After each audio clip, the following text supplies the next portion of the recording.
Hi, Brenda. So, well, welcome to Make It Monday. I'm Jim with Amy Sews, and as you can see right now, we have our project for the morning, the beaded wired ribbon, and it's all made on your serger. Well, actually, the construction part, the pieces were cut out. You can either do scissors, or what I did, it was the scan and cut, and had everything done on that. So welcome. And hi, Vicki and Reen. Glad to see you this morning.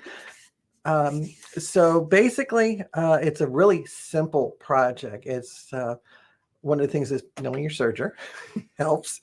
And we're just doing a basic 3-thread when we do that part. Hi, Bonnie. And what we have to do first is like get our fabric prep. So I'm going to take you to the overhead and I'll show you what we need with that. And basically we're working with 2 fabrics, and one is going to be for my lining, the inside of the ribbon, and this one's going to be for the outside of the ribbon. And I went and got some fusible web. I was using Steam-A-Seam. You can use whatever type you like. I like this one because once you fuse it on one side, it gets sticky. And since there's no wire in the outer shape of the petals of the bow, I felt that by doing a double layer of fusible web gave it a little more strength. So once you do is just fuse it to the back of your pieces, cut them out. Like I said, I use my scan and cut to do everything.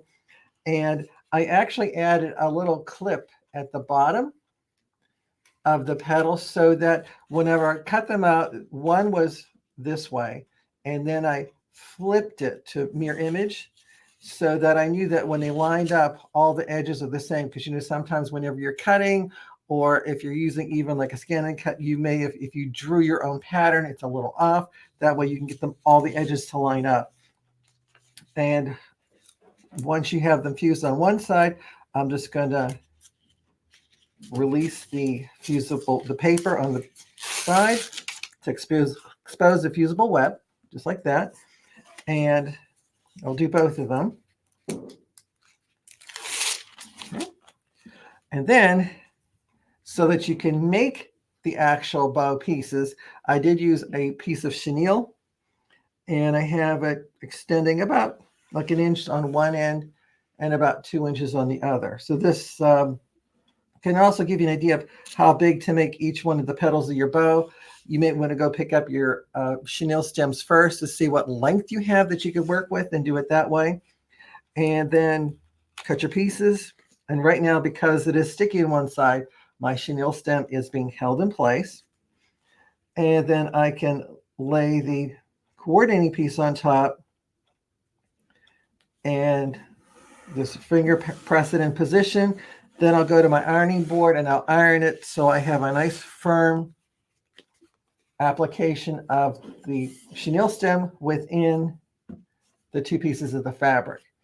And you don't have to worry about serging through the ribbon, because we're going to be starting on the side. So when you sew it, you're not going to be hitting anywhere near the chenille stem.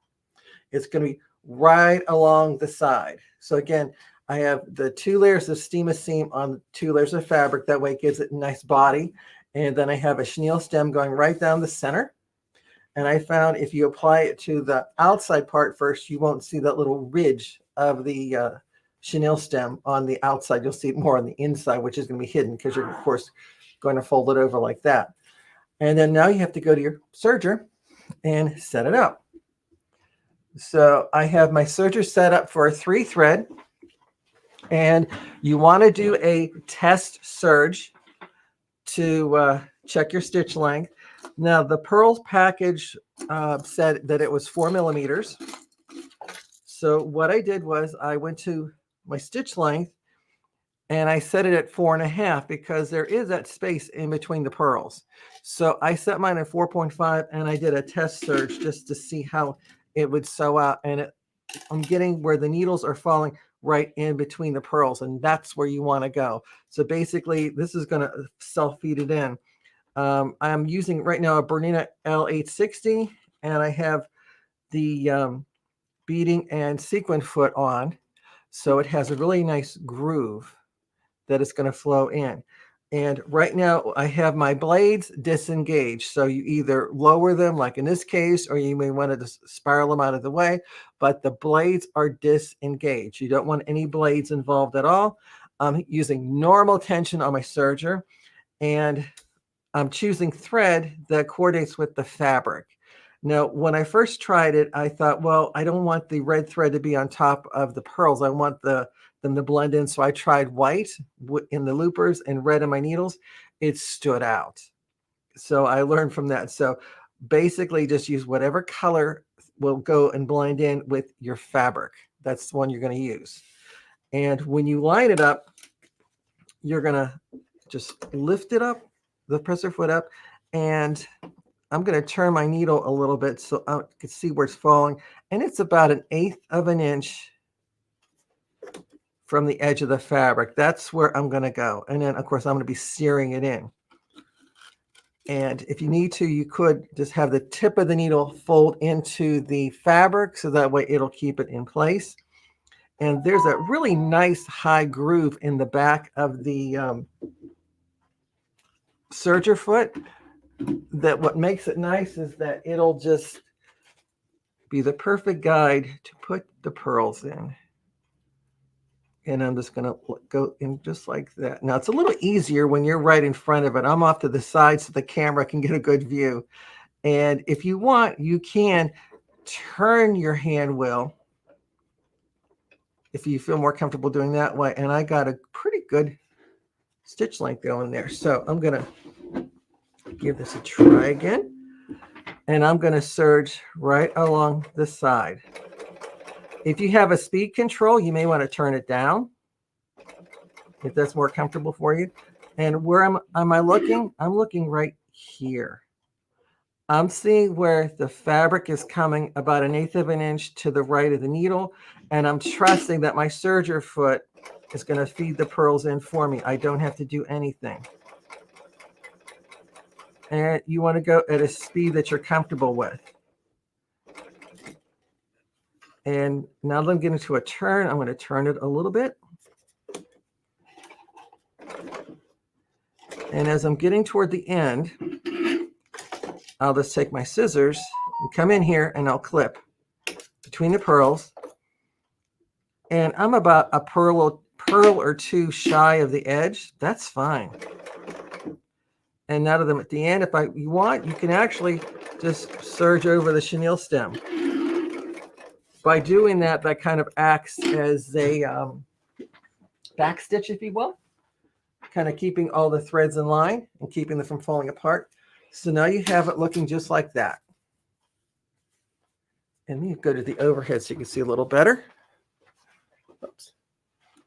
There we go. So here you can see all the pearls neatly in along the edge.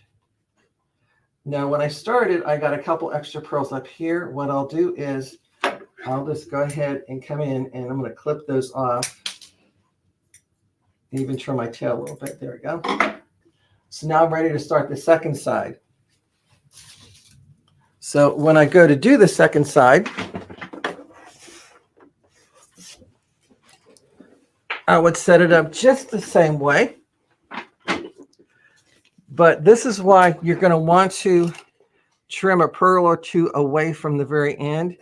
When you put it under the foot of the serger, right now I'm sitting on a pearl.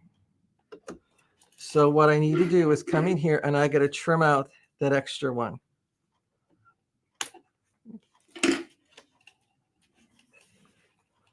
So now when I put the foot down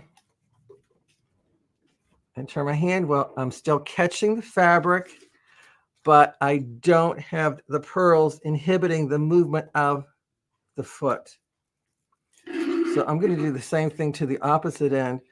So apparently this pearl may have to go I'll find out more when I get to that end. So you don't have to worry about losing a pearl or two at the beginning, because when you go to make your bow, it's going to be all wrapped inside.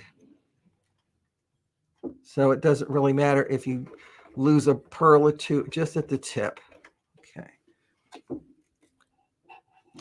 Now I got that pearls positioned, the fabric's positioned, and I can serge right along the edge.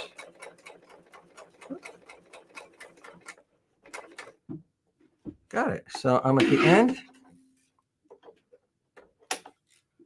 Clip it off. Serge it off.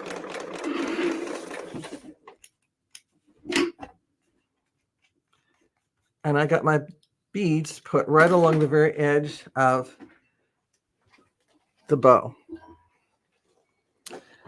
And of course, you're going to get a couple more of them done. And the coordinating tie, of course, for the bottom of your bow. And thank you, Carolyn. Hi, Sam. So basically, when you go to work with this, now that you have your pieces done, and if you saw our bow last year, which is what inspired this one has 13 petals, I think 11 to 13, where this one only has 7. And I think because of the fullness of the pearls, you can actually get away with using less. And basically all you have to do is then once you have all your petals of the bow done, I used 7 of these shape and then 3 of the tie shape. And then you just take your ends and match them. And then this is when it gets really tricky. You just got to twist them together like that. And you made one of the petals of the bow. So if you want, you can just go through and take all your pieces first, twist them together like that. Okay. And then you just take the 2, twist them together 1 or 2 times, and then you add your next petal and your next petal until it grows into looking like that. And of course, at the end, you're going to go ahead and add 2 or 3. I think 3 looks nice for the little ties at the bottom. It makes it look pretty full. And 1, 2, 3, 4, 5, 6. Got 7 just to be sure. So I had 6 around in a circle and then 1 right in the middle, and it makes a really nice, pretty festive bow. You can still see some of the inside of the contrast color. And then, of course, you have that chenille stem down the center that you can play with. Now, when I did the tie part, let me go and show you that one. I have the tie looking like this. And then, of course, you'll do the same thing. You take your chenille stem, and I really have it going almost the full way down. I don't have it going all the way to the tip. And then, of course, stick that in place. And then you'll have your coordinating piece on top, press it in place, and infuse it. And then you'll go to the machine, and you'll serge on the outer edges, and you'll leave the inner part open. That's a little tricky to get. But once you get your edges done and your tips like lining up pretty well, you get a nice finished looking bow. So thank you, Judy. And of course, when you come to the V part of the tails, because I use Steam-A-Seam too, and I fuse both layers, this isn't going to fray. So you can just leave a nice clean edge. Also too, when you go to do the starting part of it, if you're concerned about the threads of your serger, you could actually take them and pull them underneath. And as you start to serge, the overlock will then work them into the back part of it like that. So that way it'll keep it from falling apart. Or you could go ahead and just simply tie them, add a little bit of fray check or fray stop, whatever you like to use. And that'll keep the threads from coming apart. Oh, thank you, Lori. So, oh yeah. And Terry's comment, she thought it'd be great as a tree topper. I would suggest possibly maybe making a couple and like maybe 3, and then you can really get it full around the top of your tree. Usually whenever we do a bow at the top of our tree, I usually make 3 of them. And that way it's a big bow cluster around the entire top, and it really looks nice and full. And hi, Judy. And then actually too, if you're doing something simple like that, I could just decide just to add a tie and have something really simple. And then you can actually put this throughout your tree. So if you're going to do this as a tree topper, then you may want to have a couple little bows, in those couple little bare spots on your tree to really fill it up and go with the entire look of the tree. And you can see here, as I was playing with it, that chenille stem in the center will actually allow you to help shape it, and it'll retain the shape then too.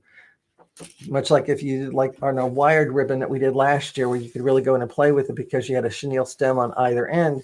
This one just has it down the center, but I can still manipulate it and play with it and shape it to get it to the look that I wanted it to be. So. Oh, thank you, Nancy. And that's true, Laura. You could put a nice big bow on the top of your new 790 Pro. Way to go. So hopefully you like that. And you may go and tell your friends about the project, and maybe even they may want to view it and watch it and see what else they can come up with, because you never know all the different combinations everybody's going to come up with, the different types of fabrics and the pearls, and even like the threads. You can probably even get away with putting metallic in it just to get a little shimmer on the sides of it like that. So if you like that, be sure to go to the website, Amy Bachman Sew Quilt, or amysews.com, and check out all the different classes that we have online and in store. We have a really great rhinestone class coming up, as you can see behind me here, and you can see all the different gift ideas we have behind me. That was from our gifts to make that we did last week, so hopefully you didn't miss that. But then again, you can always sign up on our mail list, and of course we have our monthly subscriptions with the scan and cut box and our serger box, and that one's going to be pretty incredible for January, so you don't want to miss that one. And of course, if you kind of like the class and my technique, you can follow me also on the Original Sewing Quilt Expo at their website at sorry, just won't blank on their website for a minute, sewingexpo.com. And you can check out my schedule for next year as I travel with them. So thank you, Susan. And hopefully, if anybody has any questions, you can be sure to stop in and you can ask us here or message us here. And okay, so Amy suggested that if you wanted to, you could go ahead and glue pearls along the inside of the V if you wanted it to be all over. So again, it's your boat, do as you like. So if you want to do it that way, because I think it's a little tricky to get it inside with the machine, but you can do that if you want an all over finish look. And again, you can play with the size of the pearls too. You can go, these were 4 millimeters. You can go 2, you can go up to the size opening that it will go underneath your presser foot. So that's going to be your only limitation. If you're not sure, check with your dealer and they'll help you out with getting the right foot and making sure that you get the right pearls that will fit with inside your foot. Okay, so anybody have any questions? So it looks like we're all good. Okay, so thank you for watching. Be sure to tell your friends and be sure to check us all, every week with Make It Monday at noon Eastern. And of course, follow us on amysews.com. Check out all the different classes, the online classes, like I said, the serger box, the scan and cut box, and the tea towel of the month. You don't want to miss that either, too. So hope you have a great day, and thanks for watching. And remember, the more you know, the more you sew. Take care.